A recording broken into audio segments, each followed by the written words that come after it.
menstruation is the only blood that is not born from the violence. Yet, it is the one that disgusts you the most. Menstruation বা চলতি কথায় periods, এই কথাটা শুনলেই শুরু হয়ে যায় ভয়, লজ্জা, ফিসফিসানি। মহিলাদের জীবনে খাওয়া, ঘুম এই সবের মতোই অত্যন্ত স্বাভাবিক একটি জৈবিক ঘটনা এই মেনস্ট্রুয়েশন, যাকে অহেতুক ট্যাবু করে রাখা হয় সামাজিক চাপে।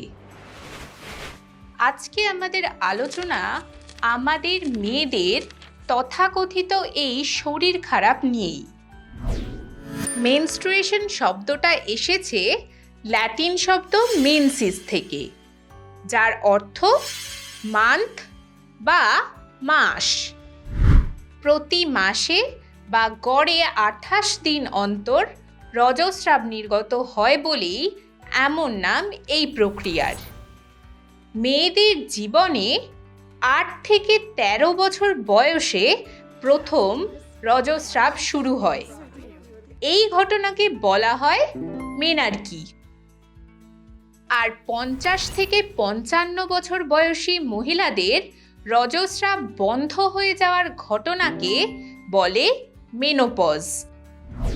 প্রতিটি রজতচক্রে পিটুইটারি নিঃসৃত বিভিন্ন হরমোনের প্রভাবে ডিম্বাশয় এবং জরায়ুতে কিছু পর্যায়ক্রমিক পরিবর্তন ঘটে। এই পরিবর্তনগুলোই আজকে আমরা বিস্তারিতভাবে জানব। একটি সদ্যজাত শিশুকন্যার ডিম্বাশয়ে অসংখ্য অপরিণত ডিম্বথলি বা ফলিকল থাকে। বয়স বাড়ার সঙ্গে সঙ্গে অনেক ডিম্বথলি নষ্ট হয়ে যায়। বয়ঃসন্ধিকালের আগে পর্যন্ত ডিম্বাশয়ে মোটামুটি 60,000 থেকে 80,000টি প্রাইমারি ফলিকল থাকে। এরপর বয়ঃসন্ধিকালে মানে ওই 10-12 বছর বয়সে মস্তিষ্কের হাইপোথ্যালামাস থেকে নিঃসৃত গোনাডোট্রপিন রিলিজিং হরমোনের প্রভাবে পিটুইটারি গ্রন্থি থেকে ফলিকল স্টিমুলেটিং হরমোন নিঃসৃত হয়। শুরু হয় রজতচক্র বা মেনস্ট্রুয়াল সাইকেলের প্রথম দশা, ফলিকিউলার দশা বা প্রলিফারেটিভ ফেজ। এই দশায় এফএসএইচ এর প্রভাবে প্রাইমারি ফলিকল ধীরে ধীরে পরিণত হয় সেকেন্ডারি ফলিকলে, আর সবশেষে তৈরি হয় পরিণত ডিম্বথলি গ্রাফিয়ান ফলিকল। আর এর মধ্যে থাকে সেকেন্ডারি উসাইট। গ্রাফিয়ান ফলিকল থেকে ক্ষরিত হতে শুরু করে ইস্ট্রোজেন হরমোন। এবার চলো দেখে নিই জরায়ুতে এখন কি হচ্ছে। জরায়ুর এন্ডোমেট্রিয়াম স্তরটা পুরু হতে থাকে। ব্লাড ভেসেলসগুলোর দৈর্ঘ্য বৃদ্ধি পেয়ে এন্ডোমেট্রিয়াম পর্যন্ত বিস্তৃত হয়। এই দশাটি মোটামুটি 7 থেকে 8 দিন মতো স্থায়ী হয়। আবার ফিরে আসি ডিম্বাশয়ের ভিতর। এখানে গ্রাফিয়ান ফলিকলের মধ্যে লিকার ফলিকিউলির পরিমাণ আস্তে আস্তে বাড়তে থাকে, যার জন্য ফলিকলের ভিতরে চাপ বাড়ে। পাশাপাশি অগ্রপিটুইটারি থেকে লিউটিনাইজিং হরমোনের ক্ষরণ বাড়তে থাকে, যার প্রভাবে গ্রাফিয়ান ফলিকল ফেটে যায় এবং সেকেন্ডারি উসাইট বেরিয়ে আসে। এই ঘটনাকেই বলে ওভিউলেশন। আর এই দশাটি হলো রজত চক্রের দ্বিতীয় দশা, ডিম্বাণু নিঃসরণ দশা বা ওভিউলেটরি ফেজ। সাধারণত 14তম দিনে ওভিউলেশন ঘটে।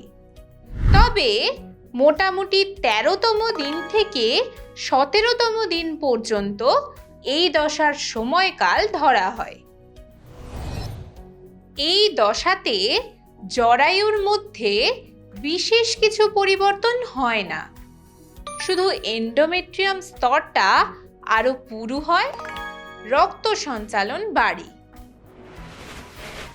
কিন্তু এখন প্রশ্ন হলো, ডিম্বাশয় থেকে বেরিয়ে ডিম্বাণুটি কোথায় গেল? দেখো, ডিম্বাণুটি ফিমব্রির মধ্যে দিয়ে ফ্যালোপিয়ান টিউবে ঢুকে অ্যাম্পুলা অংশে 48 ঘন্টার মতো সক্রিয় থাকে। এই সময়ের মধ্যে যদি কোনো শুক্রাণু আসে তাহলে নিষেক ঘটবে।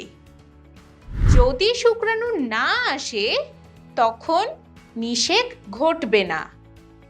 সেই সময় অনিষিক্ত ডিম্বাণুটি চলে যায় ইউটেরাসে। ওইদিকে ডিম্বাশয়ের মধ্যে গ্রাফিয়ান ফলিকল চেঞ্জ হয়ে যায় কর্পাস হিমোরেজিকামে।